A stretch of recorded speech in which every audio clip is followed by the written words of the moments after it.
Tout le monde connaît Louis XVI. Le roi faible. L'indécis. Celui qui a perdu la tête sur l'échafaud. Mais personne ne connaît ce qui se passait dans sa chambre. Parce qu'au-dessus des appartements royaux de Versailles, il y avait une pièce. Une pièce secrète. Une pièce où le roi de France disparaissait pendant des heures, parfois des jours entiers, sans que personne à la cour ne sache ce qu'il y faisait. Marie-Antoinette s'en plaignait. Les courtisans murmuraient. Les ministres s'impatientaient.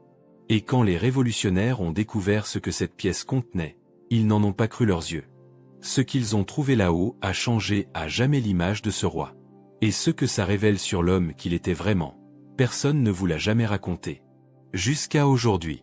Dites-moi en commentaire depuis quel pays vous regardez cette vidéo.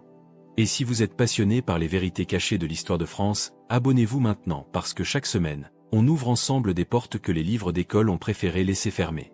L'histoire commence. Versailles, 1774. Un jeune homme de 20 ans traverse la galerie des glaces.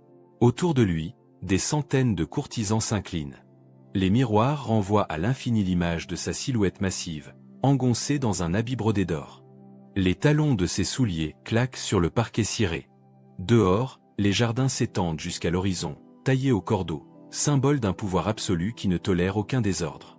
Cet homme vient d'être sacré roi de France. Il s'appelle Louis XVI.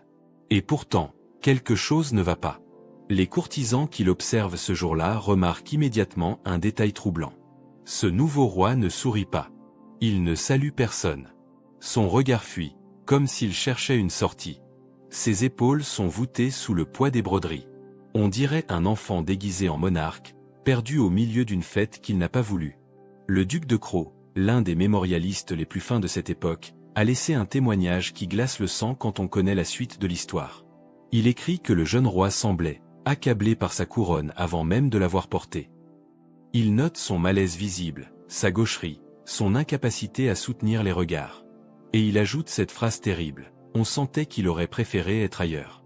N'importe où. Mais pas là. N'importe où. Mais pas là. Cette phrase résume toute la vie de Louis XVI. Et elle contient déjà, en germe, le drame qui va suivre. Car ce que le duc de Cros ne savait pas encore, ce que personne à Versailles ne soupçonnait, c'est que ce roi avait effectivement trouvé un « ailleurs ». Un refuge. Un endroit où il pouvait disparaître pendant des heures, parfois des journées entières, sans que personne ne sache ce qu'il y faisait. Cet endroit se trouvait juste au-dessus de sa chambre.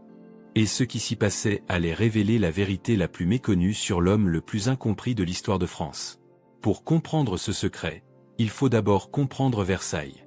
Ce château n'était pas seulement une résidence royale. C'était une prison dorée.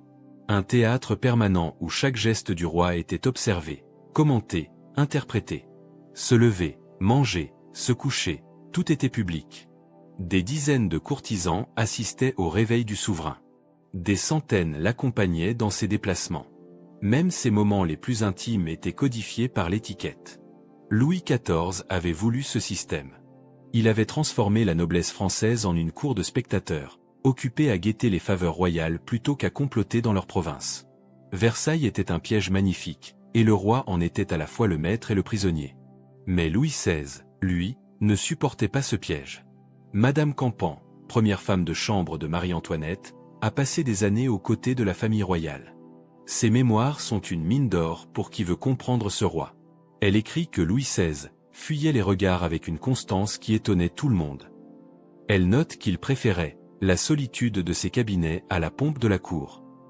Et elle ajoute ce détail révélateur, on le trouvait souvent absent, même lorsqu'il était présent. Absent, même lorsqu'il était présent. Voilà le premier indice. Le roi était là, physiquement. Il remplissait ses obligations. Il présidait les cérémonies. Mais son esprit, lui, était ailleurs. Et cet ailleurs avait une adresse très précise. Au-dessus des appartements royaux, accessible par un escalier dérobé que peu de gens connaissaient, se trouvait une pièce. Pas un salon. Pas un cabinet de curiosité. Pas un boudoir comme en avaient les favorites. Non. Cette pièce ressemblait à quelque chose qu'on n'aurait jamais imaginé trouver dans un palais royal. C'était un atelier. Un véritable atelier d'artisan. Imaginez la scène. Vous montez cet escalier étroit, vous poussez une porte basse, et vous découvrez un établi de menuisier fixé au sol. Des étaux vissés au bois. Des centaines de pièces métalliques rangées avec une précision maniaque dans des tiroirs étiquetés. Des ressorts, des pennes, des goupilles, des clés de toute taille. Au mur, des plans techniques, des schémas d'assemblage, des dessins cotés. Et au centre de la pièce, une forge miniature, avec son soufflet, son enclume et ses outils de forgeron. Le roi de France, le souverain le plus puissant d'Europe, le descendant de Saint-Louis et de Louis XIV, passait ses journées ici. À fabriquer des serrures. Pas à jouer avec des serrures. Pas à les collectionner. À les fabriquer. De ses propres mains. En partant du métal brut. Il limait. Il ajustait. Il assemblait. Il testait. Et quand le mécanisme fonctionnait parfaitement, quand la clé tournait sans effort et que le pen glissait avec cette précision qui ne trompe pas, alors seulement il était satisfait. François Gamin était serrurier. C'est lui qui a enseigné à Louis XVI les techniques les plus avancées de son article. Après la Révolution, il a témoigné. Et ce qu'il raconte bouleverse toutes les idées reçues sur ce roi qu'on a si souvent décrit comme mou, indécis, incapable. Gamin décrit un homme passionné. Un homme méticuleux. Un homme qui ne supportait pas l'approximation. Il raconte que le roi travaillait comme un véritable ouvrier, parfois jusqu'à l'aube, refusant de s'arrêter tant qu'une pièce n'était pas parfaite. Il rapporte cette phrase que Louis XVI répétait souvent. Une serrure mal faite, c'est une porte ouverte au désordre. Une serrure mal faite, c'est une porte ouverte au désordre. Cette phrase est vertigineuse quand on pense à ce qui va suivre. Car le désordre, justement, allait bientôt engloutir tout le royaume. Et toutes les serrures du monde n'auraient pas suffi à le contenir. Mais revenons à Versailles. Revenons à cette cour qui observe son roi avec un mélange de perplexité et de mépris. Car la passion de Louis XVI pour la serrurerie n'était pas un secret. Tout le monde savait qu'il disparaissait dans son atelier. Tout le monde savait qu'il préférait ses forges au bal et au souper. Et tout le monde, absolument tout le monde, trouvait cela indigne. Un roi qui travaille de ses mains. Un roi qui se salit les doigts. Un roi qui sent la suie et le métal chaud. Pour les courtisans de Versailles, c'était incompréhensible. C'était vulgaire. C'était presque obscène. Marie-Antoinette elle-même, dans les premières années de son mariage, s'en plaignait à sa mère Marie-Thérèse d'Autriche. Elle lui écrit que son époux aime mieux ses forges que les plaisirs de la cour, et qu'elle ne sait pas comment l'en détourner. On sent dans ces lignes une forme de désarroi. La jeune reine, qui rêvait de fête et de légèreté, se retrouve mariée à un homme qui préfère fabriquer des serrures plutôt que de danser avec elle. Les courtisans, eux, sont plus cruels. Dans les couloirs de Versailles, on murmure. On ricane. On invente des surnoms. Certains appellent le roi, le serrurier. D'autres parlent de sa manie. Les plus méchants y voient la preuve de son incapacité à régner. Comment un homme qui passe son temps à bricoler pourrait-il gouverner un royaume de 28 millions d'âmes? Cette question, posée avec mépris par les courtisans de 1774, contient en réalité une vérité profonde. Mais pas celle qu'ils croyaient. Car ce que personne ne comprenait, ce que personne ne voulait voir, c'est que Louis XVI n'était pas faible. Il n'était pas incapable. Il était simplement né pour autre chose. Les serrures qu'il forgeait dans son atelier n'étaient pas une fuite. Elles étaient une révélation. Elles montraient un homme fait pour comprendre les mécanismes, pour résoudre des problèmes complexes, pour créer des objets qui fonctionnent avec précision. Dans un autre siècle, cet homme aurait peut-être été ingénieur, ou horloger, ou scientifique. Il aurait peut-être contribué aux grandes découvertes de son temps, inventé des machines, exploré des territoires inconnus. Mais le hasard de la naissance en avait décidé autrement. Louis XVI était roi. Et personne ne lui avait demandé son avis. Ce que la cour ne savait pas encore, c'est que cette passion pour les mécanismes allait bien au-delà de la serrurerie. Ce que la cour ne soupçonnait pas, c'est que dans cette chambre secrète se cachait la clé d'une personnalité infiniment plus riche, plus complexe et plus tragique que tout ce qu'on n'a jamais raconté sur Louis XVI. Et ce que la cour ignorait surtout, c'est qu'une serrure forgée par le roi lui-même allait un jour sceller son destin. Louis XVI n'était pas seulement serrurier. Et c'est peut-être là que commence la véritable révélation de ce documentaire. Car si la cour de Versailles avait pris la peine de regarder au-delà des forges et des enclumes, elle aurait découvert un homme dont l'intelligence dépassait de loin tout ce qu'on pouvait imaginer. Dans la bibliothèque personnelle du roi, reconstitués patiemment par les historiens à partir des inventaires d'époque, on trouve des centaines d'ouvrages qui n'ont rien à voir avec les traités de chasse ou les manuels d'étiquette qu'on attendrait d'un monarque. On y trouve les œuvres complètes de Buffon, le grand naturaliste qui a révolutionné notre compréhension du monde vivant. On y trouve les volumes de l'encyclopédie de Diderot et d'Alembert, cette somme monumentale du savoir des Lumières que l'Église avait condamnée et que bien des nobles refusaient même d'ouvrir. On y trouve des traités de navigation, des atlas maritimes, des cartes du monde entier annotées de la main même du roi. Louis XVI lisait. Il étudiait. Il apprenait. Et surtout, il comprenait. La géographie le passionnait. Il pouvait passer des heures penché sur des cartes, à tracer des routes maritimes, à calculer des distances, à imaginer des expéditions vers des terres inconnues. L'astronomie le fascinait. Il suivait les travaux des savants de son époque, correspondait avec certains d'entre eux, se tenait informé des dernières découvertes. Les mathématiques ne lui faisaient pas peur. Il maniait les chiffres avec une aisance qui surprenait tous ceux qui prenaient la peine de discuter sérieusement avec lui. Mais c'est la marine qui occupait la place centrale dans son cœur. Louis XVI rêvait des océans.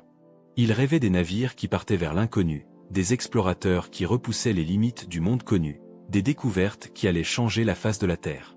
Et ce rêve, contrairement à tant d'autres, il a réussi à le réaliser. En 1785, le roi de France a personnellement organisé et financé l'une des plus grandes expéditions maritimes de l'histoire. Il a choisi l'homme qui allait la commander, un officier de marine brillant nommé Jean-François de la Pérouse. Il a supervisé les préparatifs. Il a étudié les cartes avec les scientifiques. Et surtout, fait extraordinaire pour un souverain de son rang, il a lui-même tracé une partie de l'itinéraire que l'expédition devait suivre. Les archives conservent les instructions que Louis XVI a données à la Pérouse avant son départ. Ces documents révèlent un esprit d'une curiosité insatiable et d'une modernité stupéfiante. Le roi demande à l'explorateur de tout noter, de tout dessiner, de tout mesurer. Il veut des relevés précis des côtes, des observations sur les peuples rencontrés, des échantillons de plantes et d'animaux inconnus. Mais il insiste aussi sur un point qui montre à quel point cet homme était en avance sur son temps. Il ordonne à la Pérouse de traiter les populations indigènes avec respect et humanité. Il lui interdit formellement toute violence gratuite. Il écrit ces mots remarquables. Sa Majesté regarderait comme un des succès les plus heureux de l'expédition qu'elle pût se terminer sans qu'il en eût coûté la vie à un seul homme. Voilà l'homme que la cour traitait de serrurier. Voilà l'esprit que les courtisans méprisaient. Un roi qui rêvait d'exploration pacifique à une époque où la colonisation rimait avec conquête et massacre. Un souverain qui voulait connaître le monde, tel qu'il est, non tel qu'on l'imagine, comme il l'a écrit lui-même. L'expédition La Pérouse a quitté Brest en août 1785. 2 navires, plus de 200 hommes, et une mission qui devait durer 4 ans. Louis XVI suivait leur progression avec une passion qui ne s'est jamais démentie. Chaque rapport qui arrivait à Versailles, il le lisait personnellement. Chaque carte qui lui parvenait, il l'étudiait dans les moindres détails. On raconte que même dans les moments les plus sombres de la Révolution, alors que son trône s'effondrait et que sa vie était menacée, il continuait à s'inquiéter du sort de la Pérouse, dont on avait perdu la trace quelque part dans le Pacifique Sud. Cette passion pour la connaissance, cette soif de comprendre le monde, n'était pas un accident. Elle révélait la nature profonde de Louis XVI. Cet homme était fait pour les mécanismes. Qu'il s'agisse d'une serrure, d'une horloge, d'un navire ou des courants océaniques, il comprenait instinctivement comment les choses fonctionnaient. Son esprit était celui d'un ingénieur, d'un scientifique, d'un explorateur. Et c'est précisément là que réside le drame de sa vie. Car les mécanismes humains lui échappaient totalement. Les intrigues de cour, les jeux de pouvoir, les ambitions dévorantes des ministres et des courtisans, tout cela restait pour lui un mystère impénétrable. Une serrure, on peut la démonter, comprendre chaque pièce, voir comment elle s'articule. Un navire, on peut en étudier les plans, calculer sa stabilité, prévoir sa trajectoire. Mais les hommes ne fonctionnent pas comme des mécanismes. Les hommes mentent. Les hommes trahissent. Les hommes changent d'avis selon leurs intérêts. Et face à cette complexité irréductible, Louis XVI était désarmé. Ses ministres le manipulaient. Ses conseillers lui donnaient des avis contradictoires. Sa propre famille tirait dans des directions opposées. Et lui, au milieu de ce chaos, cherchait désespérément une logique qui n'existait pas. Il voulait que les pièces s'emboîtent. Il voulait que les solutions soient claires. Il voulait que le royaume fonctionne comme une belle mécanique bien huilée. Mais un royaume n'est pas une serrure. Et la France de 1789 encore moins. Les historiens qui ont étudié les décisions de Louis XVI pendant les années cruciales de la Révolution ont souvent souligné son indécision chronique. Il acceptait une réforme, puis l'annulait. Il renvoyait un ministre, puis le rappelait. Il promettait une chose, puis faisait le contraire. Cette valse hésitante a longtemps été interprétée comme de la faiblesse, de l'incompétence, voire de la lâcheté. Mais peut-être faut-il regarder les choses autrement. Peut-être que Louis XVI n'était pas indécis par faiblesse.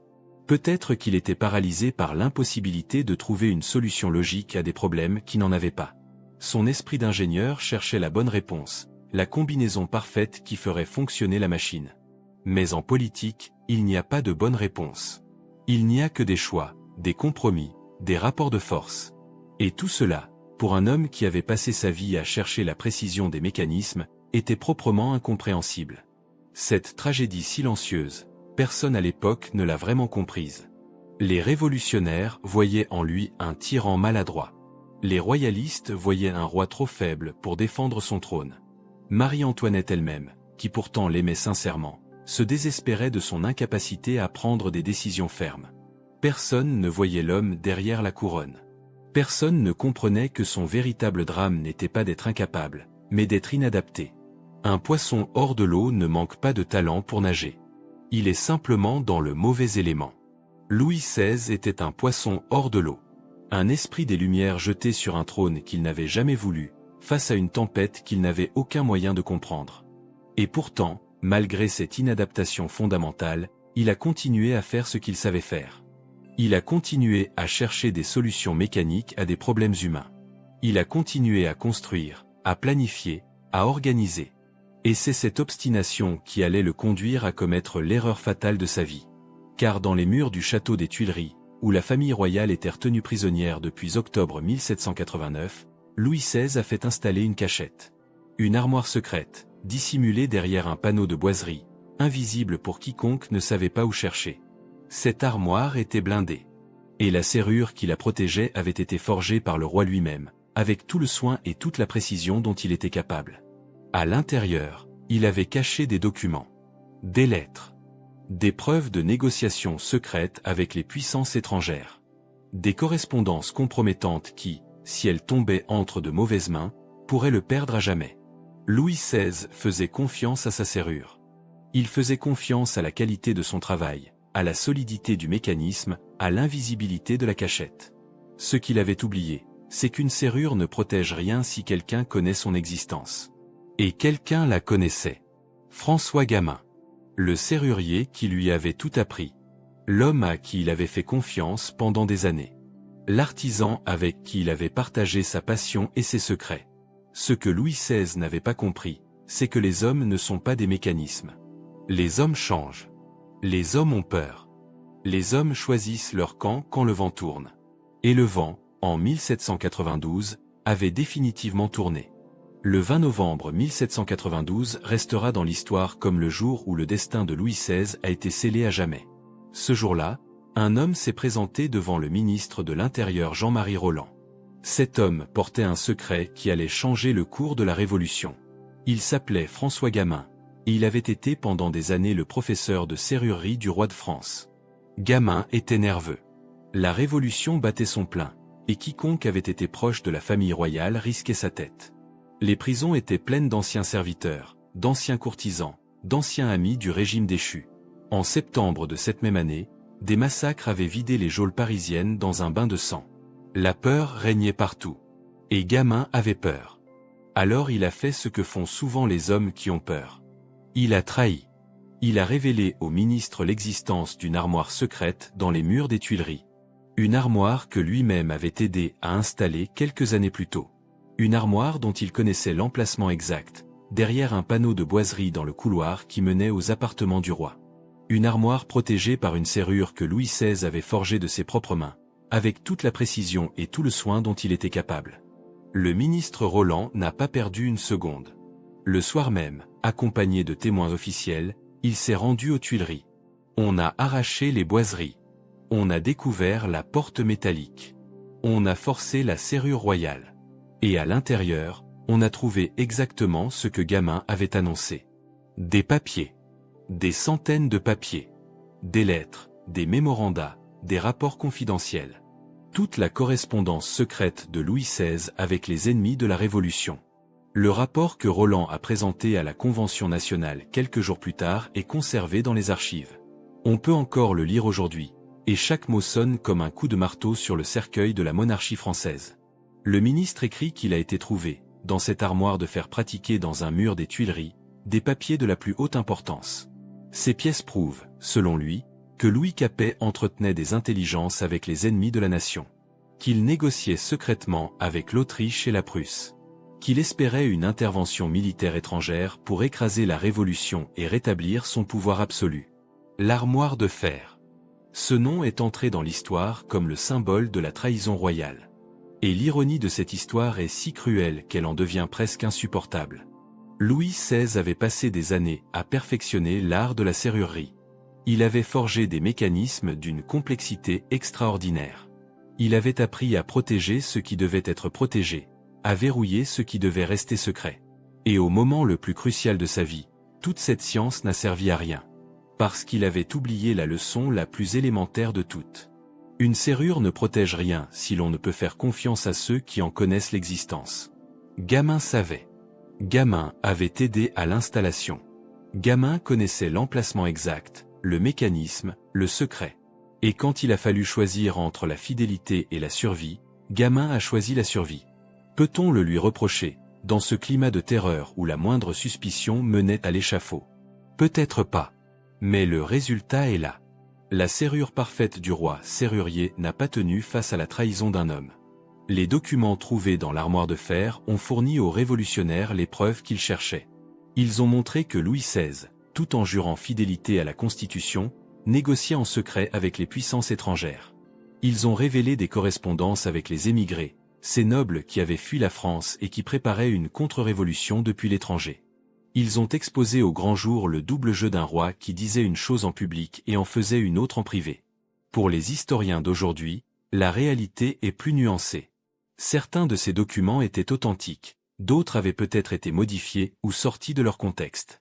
Louis XVI n'était pas le conspirateur machiavélique que les révolutionnaires ont décrit.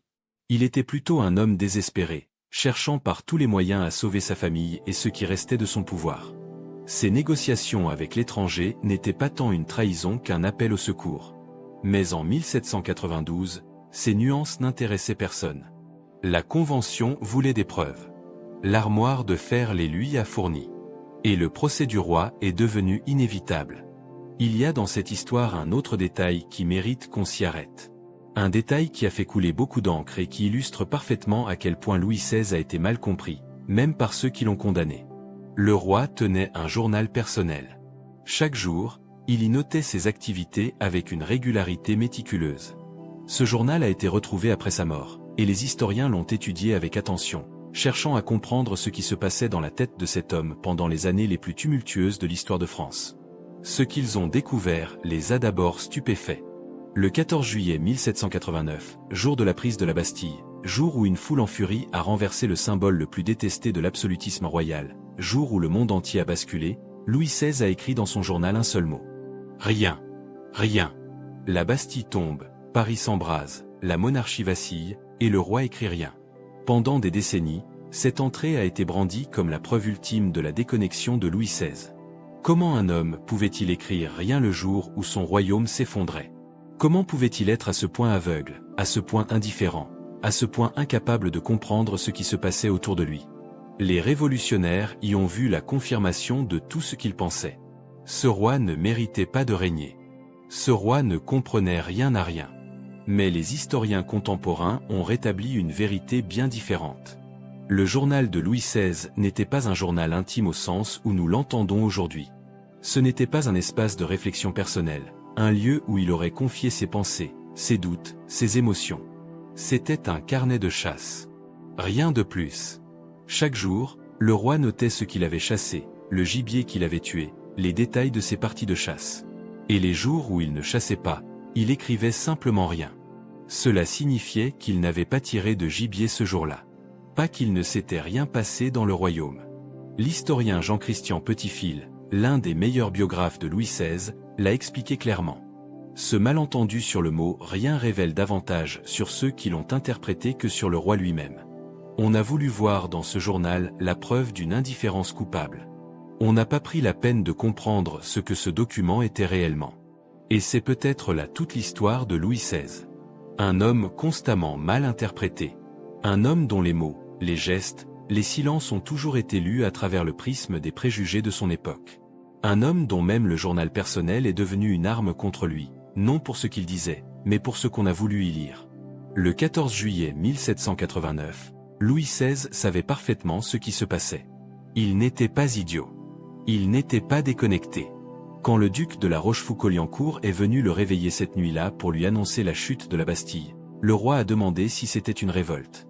Et le duc a répondu ces mots célèbres qui allaient résonner dans toute l'histoire de France. Non, sire, ce n'est pas une révolte. C'est une révolution. Louis XVI a compris. Il a parfaitement compris. Mais comprendre n'est pas la même chose que savoir quoi faire. Et face à cette révolution qui s'annonçait, face à ce tsunami politique et social qui allait tout emporter sur son passage, le roi serrurier était aussi démuni qu'un horloger devant un tremblement de terre. On ne répare pas un séisme avec des outils de précision. On ne calme pas une foule en colère avec des mécanismes bien huilés. Et Louis XVI, pour la première fois de sa vie, se trouvait face à un problème qu'aucune serrure, qu'aucune carte, qu'aucun traité de navigation ne pouvait résoudre. Les années qui ont suivi ont été une longue descente aux enfers. La famille royale arrachée à Versailles par une foule de femmes en colère. L'installation forcée aux Tuileries, cette prison dorée au cœur de Paris. Les humiliations quotidiennes. Les espoirs déçus. Les trahisons successives. Et au bout du chemin, l'armoire de fer, la serrure parfaite qui n'a protégé personne, et le procès qui s'annonçait comme une exécution déguisée en justice. Le 10 août 1792, le soleil s'est levé sur une journée qui allait effacer 1000 ans de monarchie française.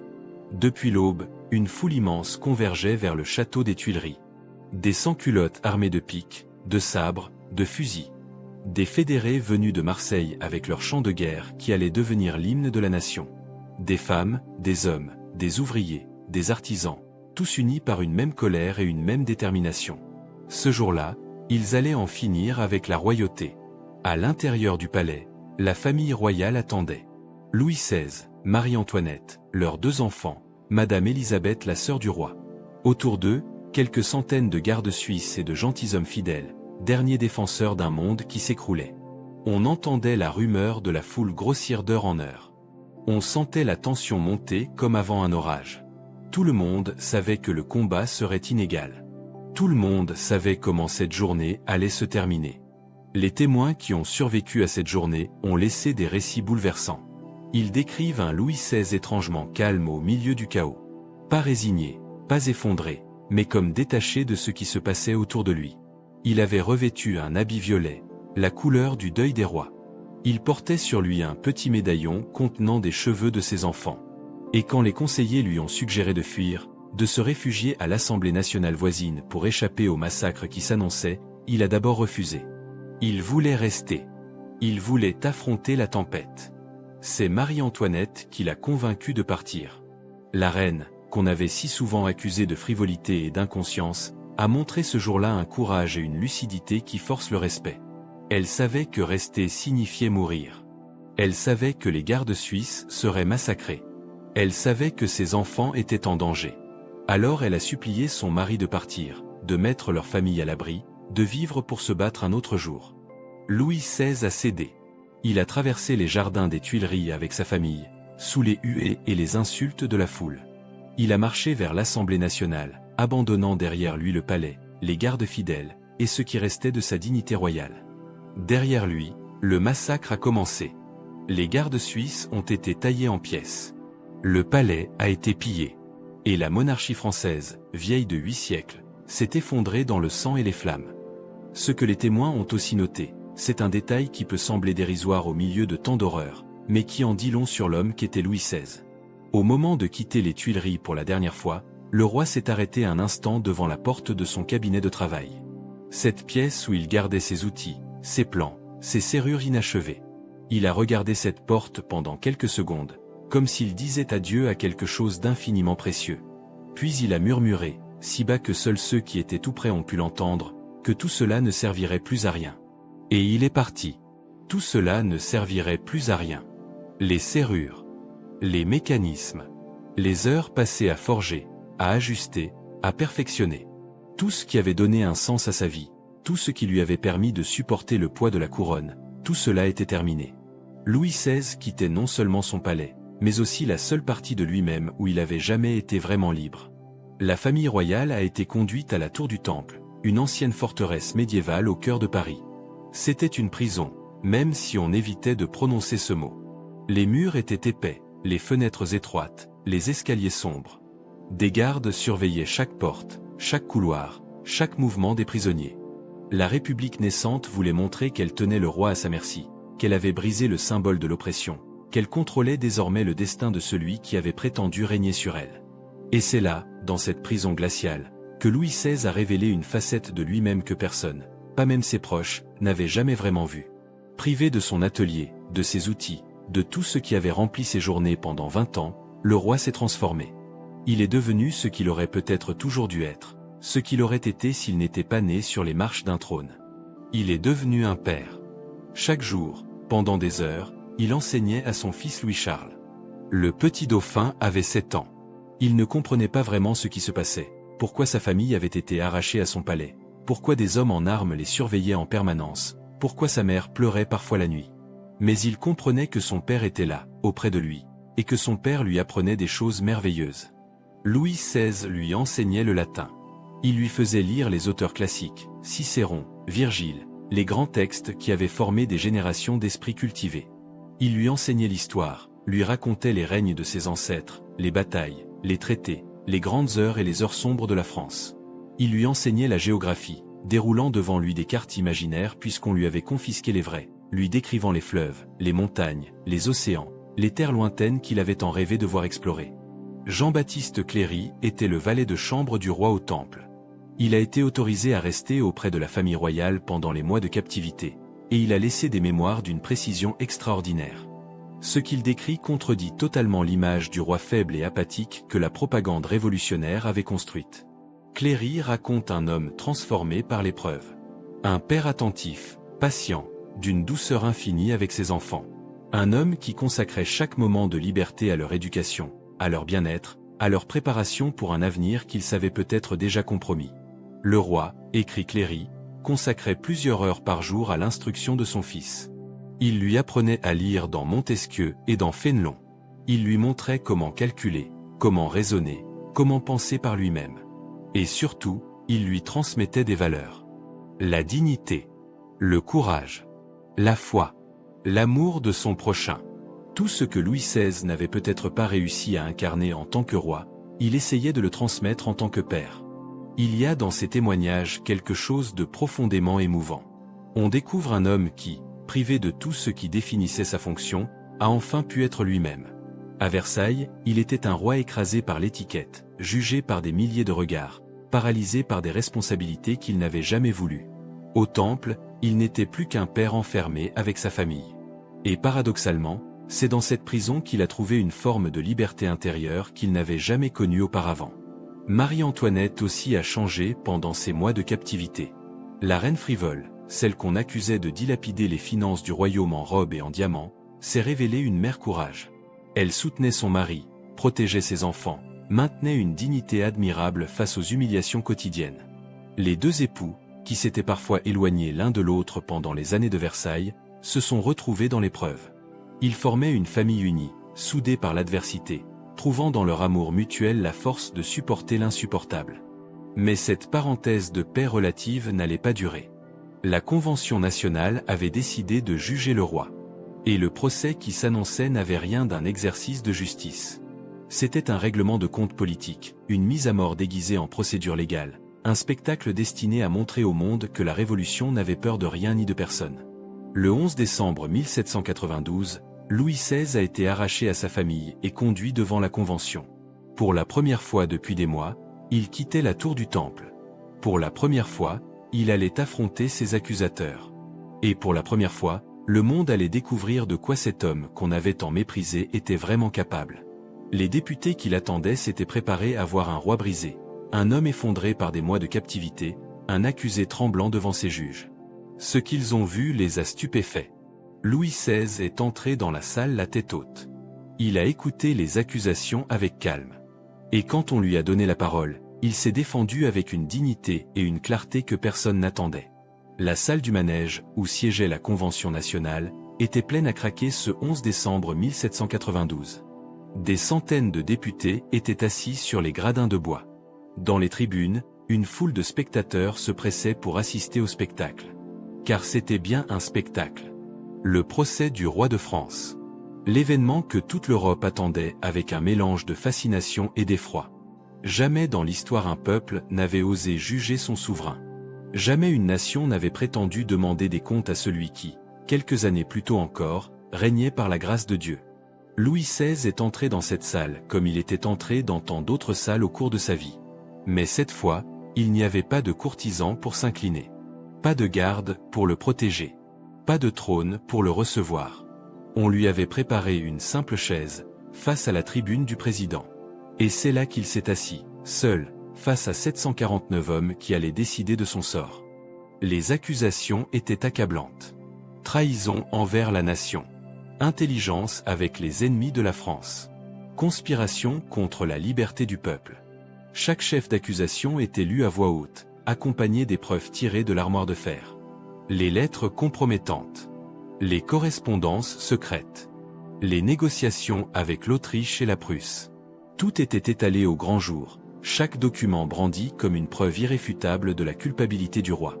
Les députés qui avaient orchestré ce procès s'attendaient à ce que Louis XVI s'effondre. Ils s'attendaient à des larmes, à des supplications, à des aveux pathétiques. Ils avaient préparé leurs discours vengeurs, leurs tirades enflammées, leurs condamnations sans appel. Ce qu'ils n'avaient pas prévu, c'est la réaction de l'accusé. Louis XVI a écouté chaque accusation sans broncher. Son visage est resté impassible. Ses mains ne tremblaient pas. Et quand le président lui a demandé ce qu'il avait à répondre, il s'est levé et il a parlé. D'une voix calme. D'une voix posée. D'une voix qui ne ressemblait en rien à celle du roi hésitant et maladroit que tout le monde croyait connaître. Il a contesté les accusations point par point. Il a demandé des preuves. Il a exigé qu'on lui montre les originaux des documents, pas des copies. Il a relevé des incohérences, des contradictions, des approximations. Il a invoqué la Constitution qu'il avait lui-même signée, rappelant qu'elle garantissait l'inviolabilité de sa personne. Il n'a pas supplié. Il n'a pas pleuré. Il s'est défendu comme un homme qui connaît ses droits et qui refuse de se laisser condamner sans combattre. Les témoins de ce procès ont laissé des récits qui contredisent totalement l'image du roi faible. Un député girondin, pourtant hostile à la monarchie, a écrit que Louis avait montré ce jour-là une fermeté et une présence d'esprit qui avaient surpris toute l'Assemblée. Un autre a noté que sa défense avait été si habile que certains députés en étaient restés muets. Même ses ennemis les plus acharnés ont dû reconnaître que l'accusé ne s'était pas laissé écraser. Il y a eu un moment particulièrement saisissant pendant ce procès. On avait accusé Louis XVI d'avoir voulu faire couler le sang du peuple français. On lui reprochait les morts du 10 août, les gardes suisses massacrés, les violences qui avaient accompagné la chute de la monarchie. Et Louis XVI a répondu avec des mots qui résonnent encore aujourd'hui. Il a dit qu'il n'avait jamais voulu faire répandre le sang. Que son cœur repoussait cette accusation avec horreur. Que si du sang avait coulé, ce n'était pas par sa volonté, mais malgré elle. Ces mots n'étaient pas ceux d'un tyran. Ces mots n'étaient pas ceux d'un homme qui méprisait son peuple. Ces mots étaient ceux d'un homme sincère, peut-être naïf, certainement dépassé par les événements, mais pas coupable des crimes qu'on lui reprochait. Du moins, pas de la manière dont on les lui reprochait. Mais la sincérité ne pèse pas lourd face à la fureur révolutionnaire. Le procès de Louis XVI n'était pas un véritable procès. C'était une exécution politique dont la sentence avait été décidée avant même que l'accusé n'entre dans la salle. Les députés montagnards, les plus radicaux, voulaient la mort du roi. Pour eux, tant que Louis vivrait, la monarchie pourrait renaître. Tant que le symbole de l'ancien régime respirait, la révolution restait inachevée. Il fallait trancher la tête du serpent. Il fallait montrer au monde que la France nouvelle n'avait peur de rien. Les débats ont duré des semaines. Les avocats de Louis XVI, Raymond de Sèze, François Tronchet et Guillaume Chrétien de Malherbe, ont plaidé avec courage et talent. Malherbe surtout, ce vieux magistrat de 72 ans qui avait accepté de défendre le roi au péril de sa propre vie. Il savait qu'en prenant cette cause, il signait peut-être son arrêt de mort. Il l'a prise quand même. Parce qu'il croyait en la justice. Parce qu'il refusait qu'un homme, fût-il roi, soit condamné sans défense. La plaidoirie de Sèze est restée dans les annales. Pendant 3 heures, il a démoli les accusations une par une. Il a montré les failles du dossier, les preuves douteuses, les témoignages contradictoires. Il a rappelé que Louis XVI avait accepté la Constitution, qu'il avait renoncé à l'absolutisme, qu'il avait sincèrement tenté de s'adapter au nouveau régime.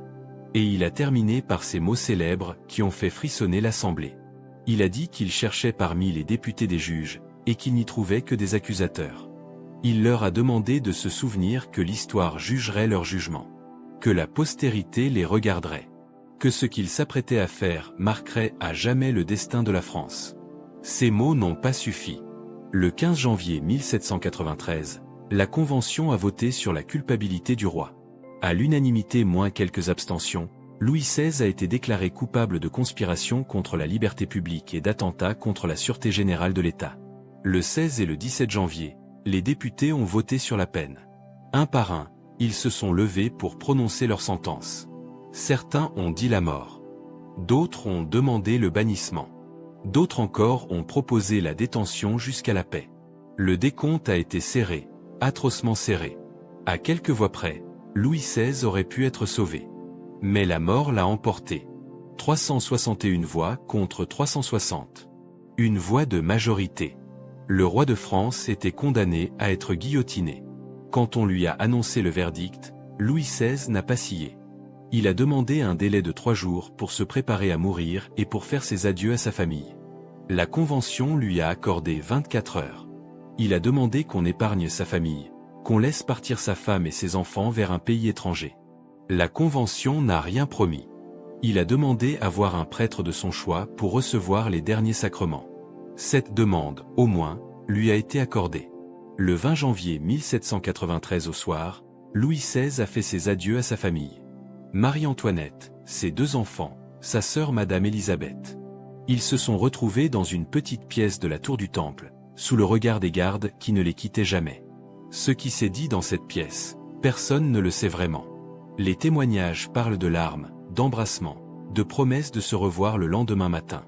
Louis XVI avait dit qu'il reviendrait les voir avant de partir pour l'échafaud. Il n'est pas revenu. Il n'a pas voulu leur infliger une deuxième séparation. Il n'a pas voulu voir une nouvelle fois le visage de ses enfants déformés par le chagrin. Alors il est parti sans les revoir. C'était peut-être l'acte le plus courageux de sa vie. Ou le plus cruel. Ou les deux à la fois. Le lendemain matin, le 21 janvier 1793, Paris s'est réveillé sous un ciel gris et glacé.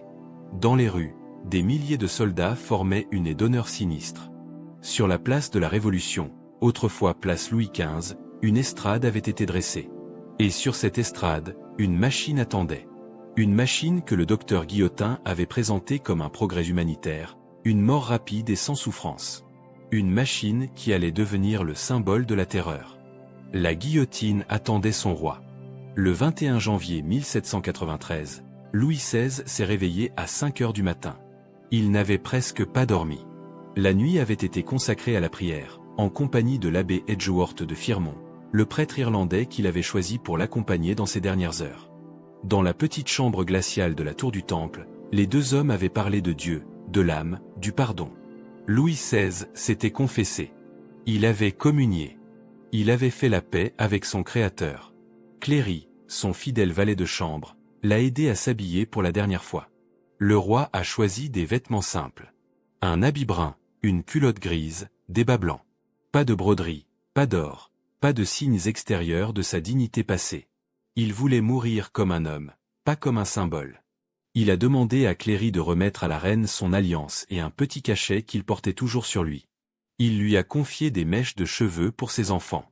Puis il a dit adieu à ce serviteur qu'il avait accompagné jusqu'au bout, et il est sorti. Dans la cour du Temple, une voiture attendait. Pas un carrosse royal, mais une simple berline verte, escortée par des centaines de gendarmes à cheval. Louis XVI y est monté avec l'abbé Edgeworth. Les portes se sont refermées. Et le cortège s'est ébranlé vers la place de la Révolution. Le trajet a duré près de 2 heures. Paris était silencieux ce matin-là. Les rues avaient été vidées de leurs habitants. Seuls les soldats bordaient le parcours, formant une muraille humaine que personne n'osait franchir. Derrière les volets clos, des milliers de Parisiens guettaient le passage de la voiture. Certains pleuraient en silence. D'autres priaient. D'autres encore restaient figés, incapables de croire que ce qui se passait était réel. Dans la voiture, Louis XVI lisait les psaumes. L'abbé Edgeworth a témoigné plus tard que le roi était d'un calme extraordinaire. Il ne tremblait pas. Il ne pleurait pas. Il récitait les prières des mourants avec une sérénité qui semblait presque surnaturelle. De temps en temps, il levait les yeux vers la fenêtre, regardait les rues défiler, puis reprenait sa lecture. Comme s'il avait déjà quitté ce monde. Comme si son esprit était ailleurs, dans un lieu où ni la peur ni la souffrance ne pouvaient l'atteindre. La voiture est arrivée sur la place de la Révolution vers 10 heures du matin. La place était noire de monde. 20 000 soldats formaient un carré autour de l'échafaud. Derrière eux, une foule immense s'était massée pour assister à l'exécution. Au centre de ce dispositif, la guillotine dressait sa silhouette sinistre contre le ciel gris. Les 2 montants de bois. La lame oblique qui brillait faiblement dans la lumière hivernale. Le panier d'osier qui attendait au pied de la machine. Louis XVI est descendu de voiture. Il a refusé qu'on l'aide. Il a gravi les marches de l'échafaud seul, d'un pas ferme, sans hésitation. Les bourreaux ont voulu lui lier les mains. Il a d'abord résisté, trouvant cette indignité insupportable. Puis l'abbé Edgeworth lui a murmuré quelques mots. Il lui a dit que le Christ aussi avait accepté d'être lié. Que cette humiliation ultime était une dernière occasion d'imiter celui qu'il avait servi toute sa vie. Louis XVI a cédé. Il a tendu ses poignets. On les a attachés dans son dos. Alors il s'est tourné vers la foule. Il a fait signe au tambour de se taire. Et dans le silence qui s'est installé, il a parlé. Sa voix était forte, claire, portée par une conviction que personne ne lui avait jamais connue. Il a dit qu'il mourait innocent de tous les crimes qu'on lui imputait. Il a dit qu'il pardonnait aux auteurs de sa mort. Et il a prié Dieu pour que son sang ne retombe jamais sur la France. Ces mots auraient dû résonner sur toute la place. Ces mots auraient dû être entendus par les 20 000 soldats, par la foule massée derrière eux, par l'histoire elle-même. Mais un officier a donné un ordre. Les tambours ont repris leur roulement. Et la voix du roi s'est perdue dans le vacarme. L'abbé Edgeworth s'est penché vers lui une dernière fois. Selon la tradition, il lui aurait dit ces mots célèbres qui sont entrés dans la légende. Fils de Saint-Louis, montez au ciel. Certains historiens doutent que cette phrase ait vraiment été prononcée. Mais qu'elle soit vraie ou inventée, elle résume parfaitement ce moment. Un roi qui monte vers sa mort. Un prêtre qui l'accompagne de sa prière. Et un peuple qui regarde, partagé entre l'horreur et la fascination. Les bourreaux ont fait basculer Louis XVI sur la planche. Ils l'ont glissé sous la lunette. La lame est tombée. Et à 10h22 du matin, le 21 janvier 1793, Louis XVI a cessé de vivre. Un assistant du bourreau a saisi la tête par les cheveux et l'a montré à la foule. Un cri immense s'est élevé de la place. Vive la République! Vive la nation! Des gens ont trempé leurs mouchoirs dans le sang qui coulait de l'échafaud. D'autres ont pleuré. D'autres sont restés pétrifiés, incapables de comprendre ce qu'ils venaient de voir. La France avait tué son roi. Rien ne serait plus jamais comme avant. Et maintenant, avec le recul de plus de 2 siècles, que reste-t-il de cet homme que l'histoire a si mal compris? Que reste-t-il du roi serrurier, de l'esprit des Lumières égaré sur le trône, du père attentif de la tour du Temple, du condamné digne de la place de la Révolution? Que reste-t-il de Louis XVI? Il reste une leçon. Une leçon sur ce que signifie être né pour autre chose. Une leçon sur la tragédie des hommes que le destin place là où ils ne devraient pas être. Louis XVI n'était pas un tyran. Les tyrans ne passent pas leur journée à forger des serrures dans un atelier solitaire. Les tyrans ne rêvent pas d'expéditions scientifiques vers les terres inconnues. Les tyrans ne pardonnent pas à ceux qui les tuent. Louis XVI n'était pas non plus le saint martyr que les royalistes ont voulu faire de lui après sa mort. C'était un homme avec ses faiblesses, ses erreurs, ses aveuglements. Il a mal gouverné, non par méchanceté, mais par incompréhension. Il n'a pas su lire les signes de son temps. Il n'a pas su s'adapter à un monde qui changeait trop vite pour lui. Ce qu'il était vraiment, c'est ce que sa chambre secrète révélait depuis le début. Un homme fait pour comprendre les mécanismes, pas pour gouverner les hommes. Un esprit analytique dans un monde qui demandait de l'intuition politique. Un ingénieur né dans la peau d'un roi. Les serrures qu'il forgeait dans son atelier de Versailles n'étaient pas une fuite devant ses responsabilités. Elles étaient l'expression de sa vraie nature. Dans ce travail minutieux, précis, logique, il trouvait ce qu'il ne trouvait nulle part ailleurs. La certitude que les pièces s'emboîtaient. La satisfaction de voir un mécanisme fonctionner parfaitement. Le sentiment de contrôler quelque chose dans un monde qui lui échappait de toutes parts. Mais l'histoire ne pardonne pas aux rois qui préfèrent les ateliers au trône. L'histoire ne pardonne pas aux souverains qui ne savent pas jouer le jeu du pouvoir. Et Louis XVI l'a appris à ses dépens. On ne gouverne pas un royaume comme on assemble une serrure. Car les hommes, contrairement aux mécanismes, refusent de s'emboîter. Les hommes ont des passions, des ambitions, des peurs qui défient toute logique. Et face à ce chaos irréductible, le roi serrurier était désarmé. Ce que personne ne comprenait dans la chambre de Louis XVI, c'était cela. C'était l'homme derrière la couronne. C'était l'esprit curieux derrière le visage impassible. C'était le père aimant derrière le monarque maladroit. C'était toute une vie passée à chercher l'ordre dans un monde de désordre, la précision dans un univers d'approximation, la logique dans un océan de passions humaines. Et peut-être que la vraie tragédie de Louis XVI n'est pas d'avoir perdu la tête sur un échafaud. Peut-être que la vraie tragédie est d'avoir vécu toute sa vie dans le mauvais rôle, prisonnier d'une fonction qu'il n'avait pas choisie, incapable d'être ce qu'il était vraiment. Dans un autre monde, dans une autre vie, cet homme aurait pu être heureux. Il aurait pu être un grand horloger, un cartographe renommé, un savant respecté. Il aurait pu contribuer au progrès de son siècle au lieu d'être broyé par eux. Mais le hasard de la naissance en avait décidé autrement. Et Louis XVI est mort comme il avait vécu. Incompris. Jusqu'au bout.